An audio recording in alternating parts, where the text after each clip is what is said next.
дълбоко в гората, на едно място, където слънчевата светлина се процеждаше през дърветата и птиците пееха своите песни. Цареше спокойствие. В тази гора живееха една лисица и една катерица.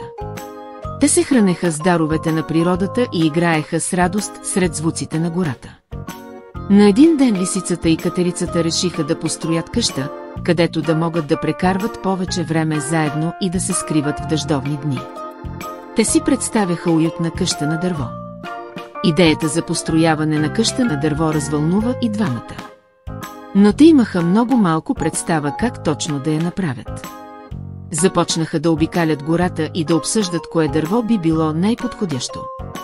Докато катерицата разглеждаше здравите клони на едно дърво, лисицата мислеше кое дърво ще бъде най-удобно за живеене. Катерицата избра дъбово дърво с дебели и здрави клони, които изглеждаха достатъчно силни, за да издържат голяма къща. Когато се заеха с работата, всичко изглеждаше лесно. Катерицата събираше клонки, а лисицата носеше сухи листа от земята. Но скоро лисицата осъзна, че тази работа не е толкова лесна, колкото изглеждаше.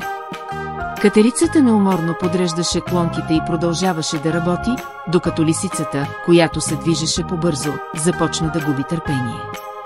Тя често искаше да спре и да си почине, а катерицата продължаваше да работи спокойно и търпеливо.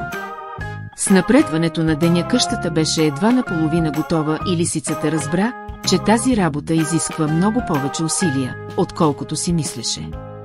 Но двамата приятели решиха да продължат да работят, защото идеята да живеят в тази къща заедно ги мотивираше. Лисицата осъзна важността на сътрудничеството и започна да помага на катерицата поусърдно.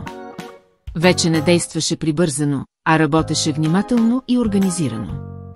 С всеки изминал ден къщата на дървото започваше да придобива форма. Катерицата внимателно свързваше клоните, за да направи конструкцията здрава, а лисицата покриваше пода с меки листа. Всеки ден те прибавяха по нещо към своята къща и изпитваха голямо удоволствие от напредъка. Те научиха колко е важно да се работи търпеливо и в екип. Понякога, когато се изморяваха, спираха да си починат, но после отново се захващаха с работата, защото знаеха, че тази къща ще им донесе радост и уют. След седмици на усилена работа, къщата беше завършена. Тя стоеше здраво на най-силното дърво в гората. Имаше широка входна врата, меко легло на пода и прозорец, през който всяка сутрин слънцето осветяваше стаята. Лисицата и катерицата с гордост гледаха своята красива къща. Тя не беше просто подслон, а символ на тяхното приятелство, изградено с много усилия и сътрудничество. Те започнаха да живеят в своята къща на дървото. В дъждовни дни се скриваха в топлата си къща, а в слънчеви дни се разхождаха из гората. Тяхната къща беше сигурно убежище. Лисицата и катерицата разбраха, че не само са построили къща, но и са научили ценни уроци за споделянето, взаимопомощта и съвместната работа. Те продължиха да се наслаждават на времето, което прекарваха заедно в гората, откривайки наново силата на тяхното приятелство.